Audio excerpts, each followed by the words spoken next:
어, 대표 목사로서 또 섬기고 계시는 우리 새바람 커뮤니티 교회에 또 이렇게 와서 다시 또 설교할 수 있는 기회 주셔서 너무 감사드립니다.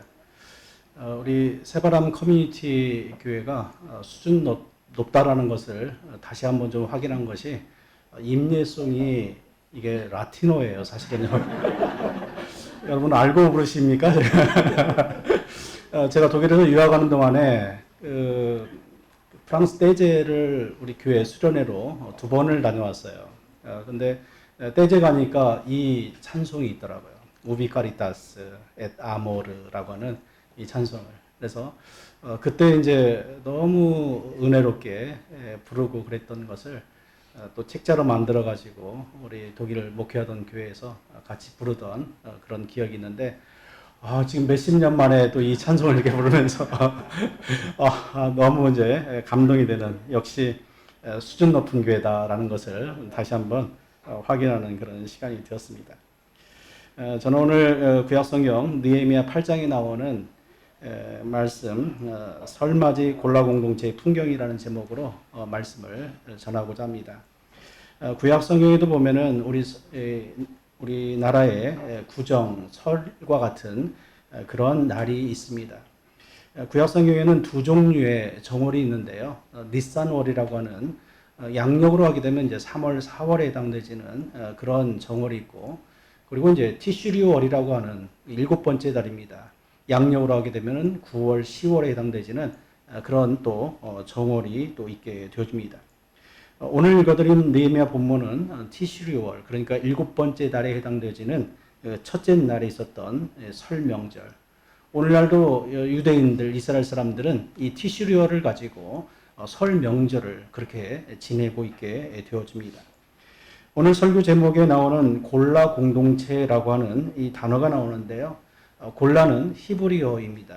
우리말로 하게 되면 포로민이라는 단어가 바로 이제 골라라고 하는 이제 뜻이 되어집니다. 포로로 끌려갔던 이스라엘 백성들 약 70년 후에 다시 자국의 땅으로 이제 돌아오게 되는데, 독립된 땅이 아니라 페르시아의 식민지 가운데 있었던 그런 이제 공동체로 다시 돌아오게 되어집니다. 그래서 이들을 가리켜서 이스라엘 공동체를 골라 공동체, 포로 공동체 혹은 귀환자 공동체 이렇게 부르기도 하게 됩니다.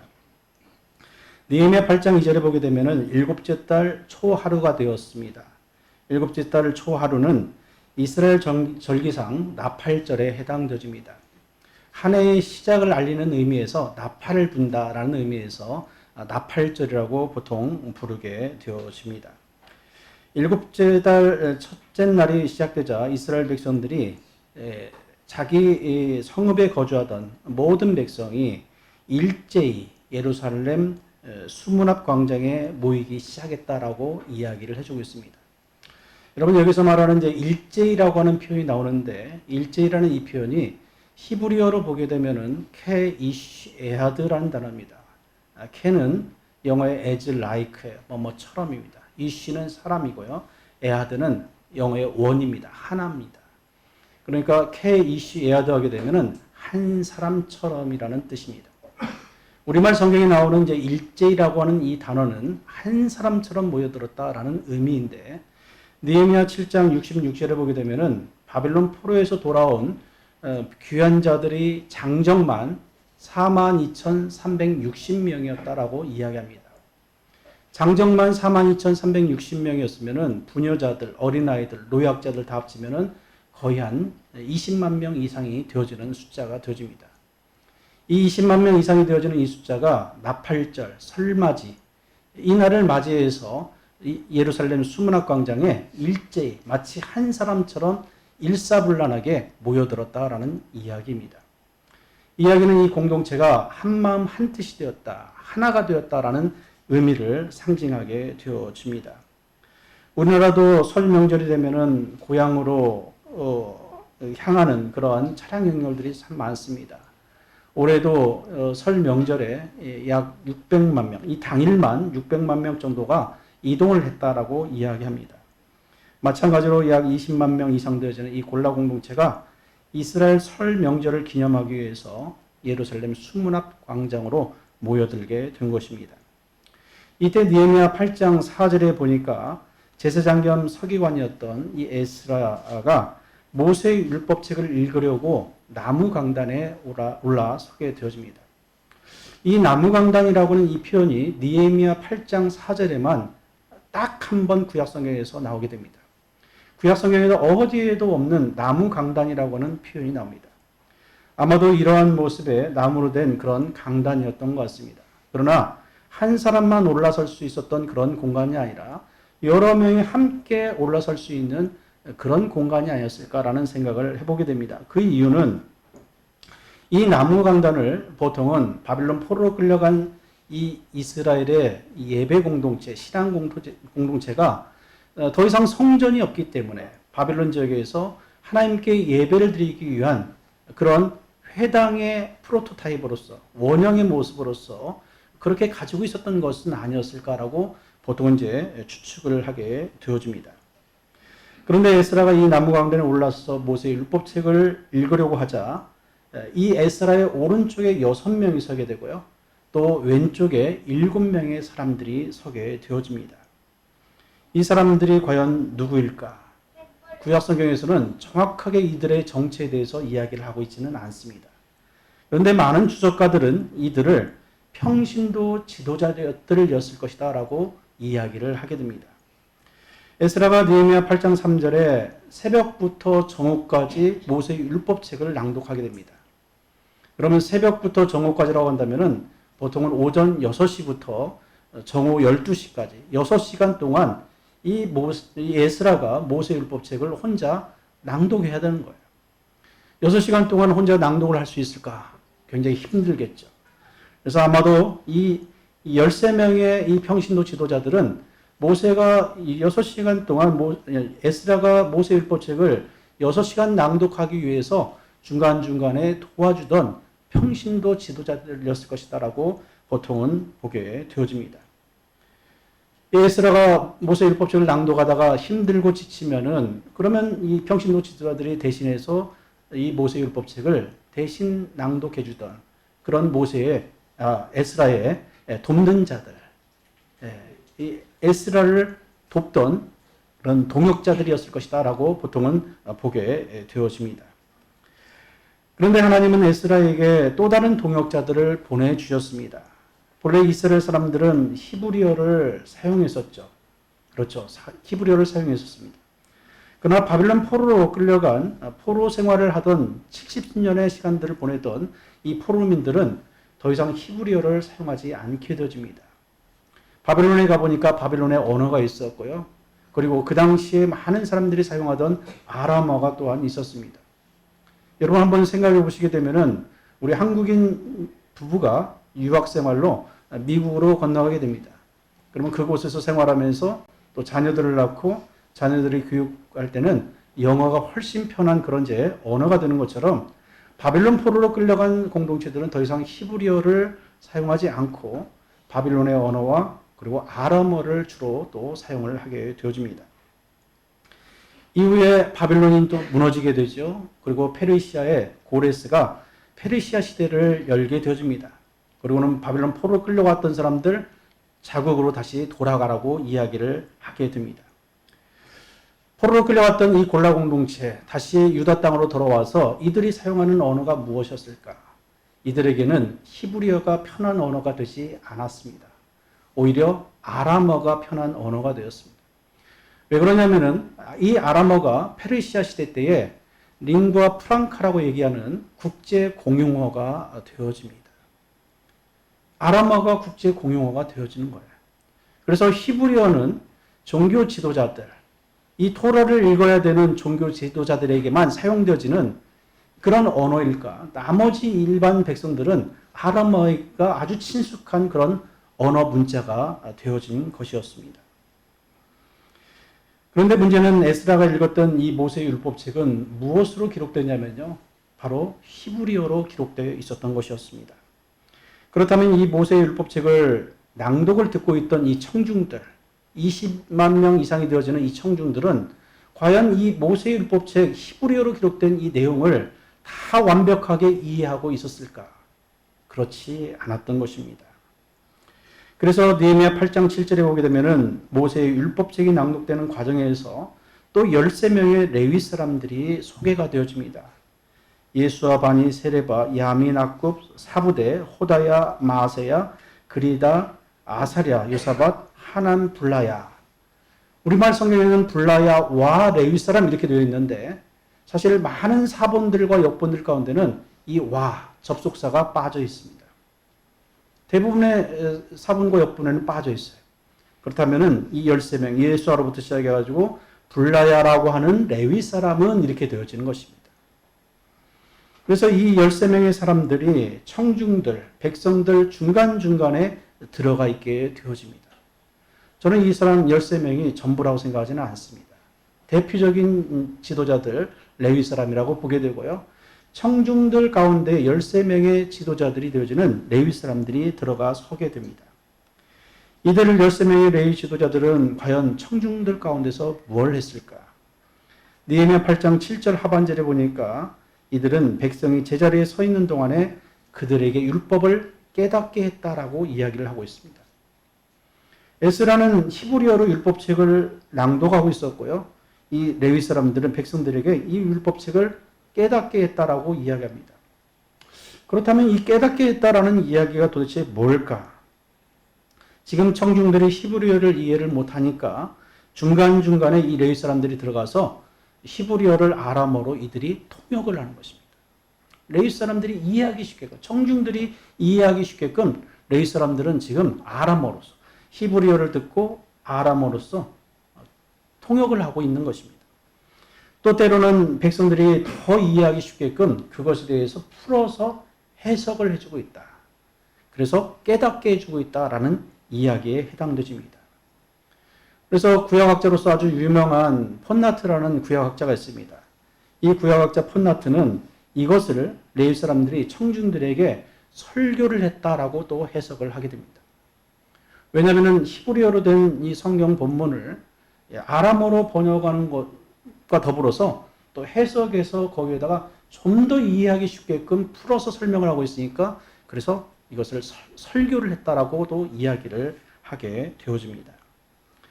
지금 매우 중요한 역할을 이 13명의 레위 사람들이 이 청중들에게 하고 있는 것입니다. 그러고 보면은 지금 나팔절 이 행사가 나무강단에서 모세의 율법책을 낭독하던 에스라는 인물, 그리고 이 에스라와 함께 낭독을 도왔던 13명의 평신도 지도자들, 그리고 청중들 가운데 있었던 13명의 레위 사람들의 이 콜라보레이션을 통해서 바빌론 포로 이후 골라 공동체의 설 명절이 한마음 한뜻이 되어서 진행되고 있는 아름답고 또 은혜롭고 또 훈훈한 그런 모습들을 지금 이 느헤미야 8장에서 나팔절 행사를 통해서 우리는 보고 있게 되는 것입니다. 이때 총독 느헤미야가 이렇게 이야기합니다. 느헤미야 8장 10절에 보게 되면은 너희는 가서 살진 것을 먹고 단 것을 마시되, 살진 것을 먹고 단 것을 마시되 준비하지 못한 자에게는 나누어 주라. 이 날은 우리 주의 성일이니 근심하지 말라라고 이야기를 하고 있습니다. 여러분, 살진 것이라는 것은 기름진 음식을 얘기합니다. 고기를 이야기하겠죠. 그리고 단 것이라는 것은 달달한 음료인 포도주를 보통 이야기를 하게 되어집니다. 그런데 준비하지 못한 자들에게는 나누어 주라라고 이야기합니다. 준비하지 못한 자들은 가난해서 이 나팔절 음식과 음료를 준비할 수 없었던 그런 자들을 의미하는 것입니다. 그러면서 느헤미야는 10절에 말씀을 덧붙입니다. 여호와로 인하여 기뻐하는 것이 너희의 힘이니라 라고 말씀하고 있습니다. 여호와로 인하여 기뻐하는 것이 너희의 힘이다. 이 말씀은 도대체 무슨 의미일까? 이 본문을 새번역 성경으로 한번 찾아봤습니다. 그랬더니 이렇게 번역하고 있습니다. 주님 앞에서 기뻐하면 기뻐할수록 힘이 생기는 법입니다 라고 이야기하고 있습니다. 우리가 주님 앞에서 기뻐하면 기뻐할수록 기뻐할 일들이 더 생겨서 힘이 난다라는 그런 의미인 것입니다.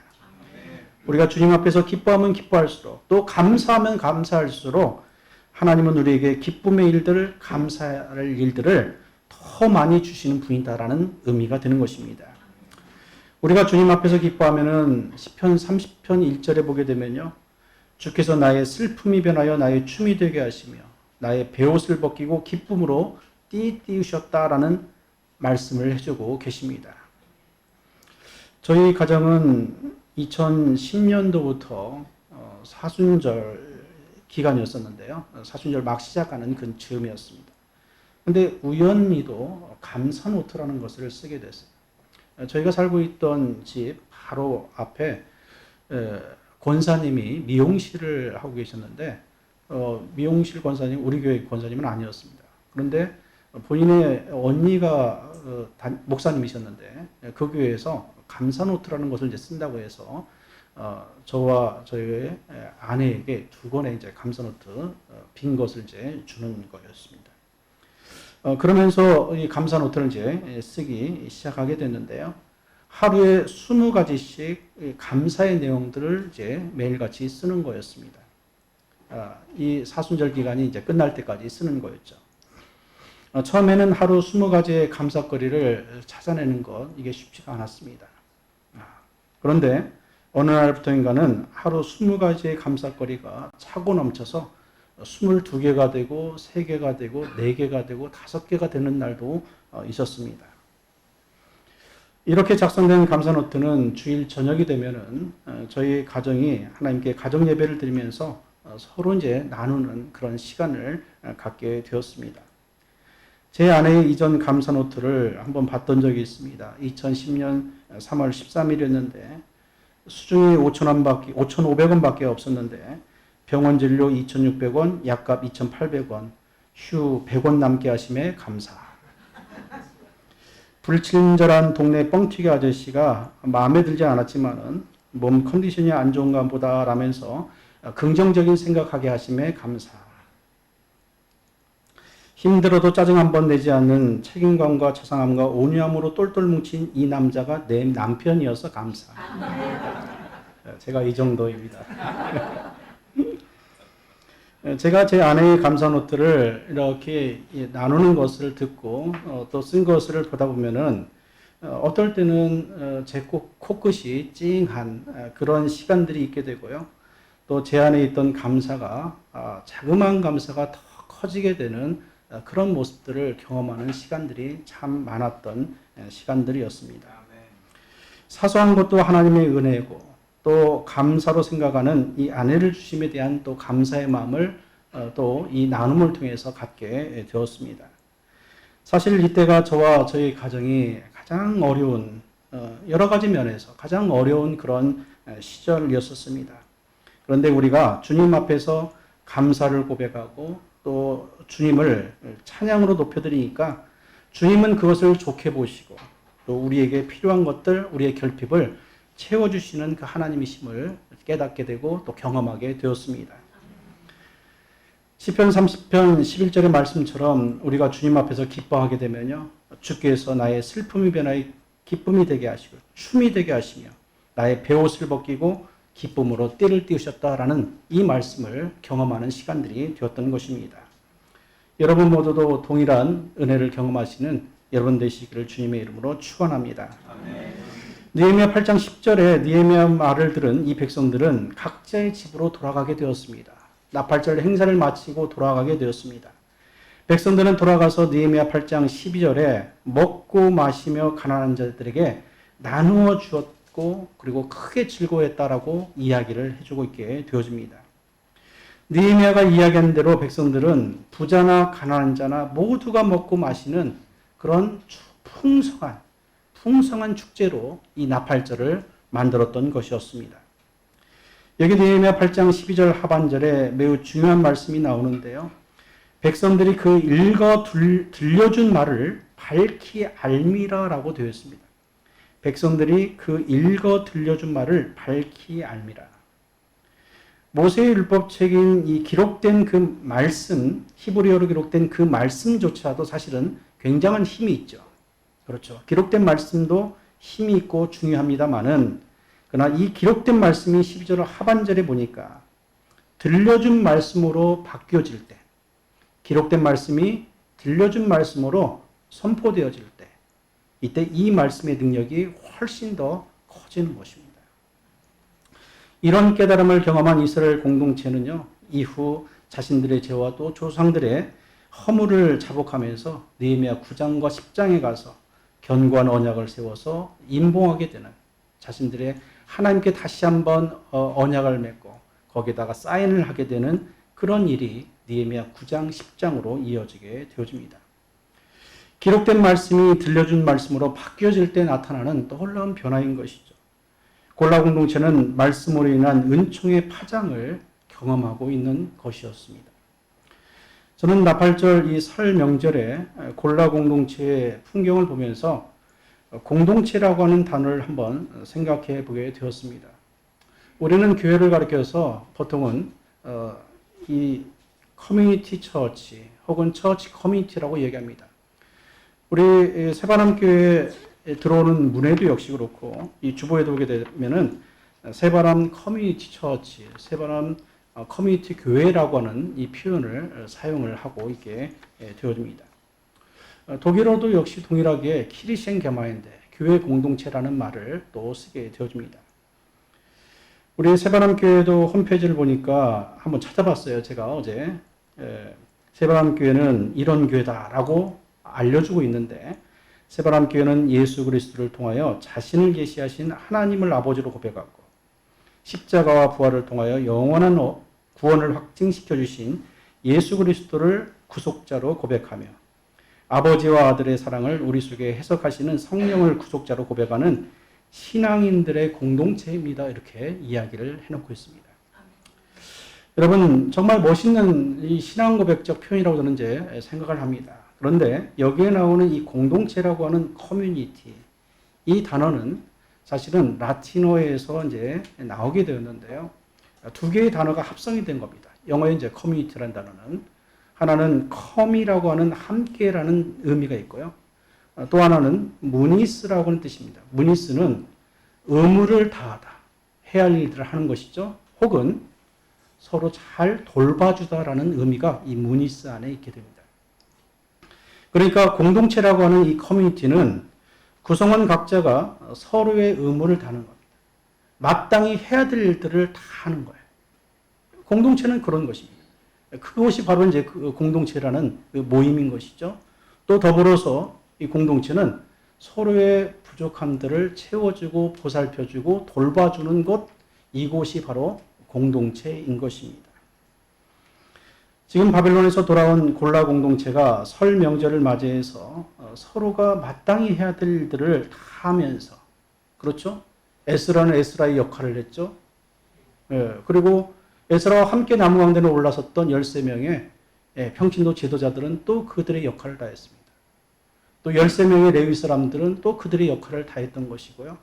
그리고 각자의 집으로 돌아가서 이 나팔절 행사를 풍성하게 만들기 위해서 노력했던 일반 백성들조차도 또 있게 되어집니다.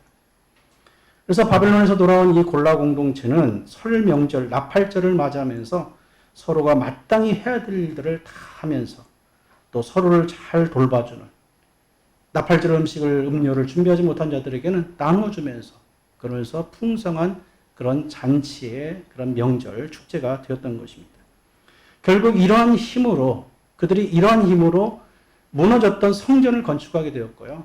또 무너졌던 성벽을 재건하게 되었고, 그리고 하나님과 다시 한번 견고한 언약을 이들이 체결할 수 있었던 그 힘이 바로 공동체, 결속력, 힘에서 나온다라는 것을 보게 되어집니다. 말씀을 정리합니다. 하나님은 율법책을 낭독하던 에스라에게 돕는 자들을 보내주셨어요. 이 새바람 커뮤니티 공동체 교회는 대표 목사님 한 분의 교회가 아닙니다. 장로님들만의 교회도 아니고 권사님들만의 교회도 아니고 모두가 다 협력하는 그런 교회가 되어야 되는 것이죠. 그래서 또 하나님께서 여러분들을 보내주셨다라고 생각합니다. 하나님은 율법책을 낭독하던 이스라엘에게 돕는 자를 보내주셨습니다. 13명의 평신도 지도자들을 보내주셨고요. 또 13명의 레위 사람들을 보내주셨습니다. 에스라와 함께 동역하라고, 동역하는 지도자가 되라고 보내주셨습니다. 여기 계시는 우리 새바람교회 모든 성도님들은 하나님의 동역자들이자 동시에 40년의 역사 토대 위에 서 있는 우리 새바람교회를 더 건강하게, 더 단단하게, 더 견고하게 세워나가야 될 그런 동역자들이십니다. 우리 새바람교회 공동체가 서로를 격려하고 잘 돌봐주는 공동체 되기를 바라며 또한 우리 각자가 마땅히 해야 될 일을 다하면서 믿음으로 승리하시는 이번 한 주 되시기를 주님의 이름으로 축원합니다. 기도하겠습니다.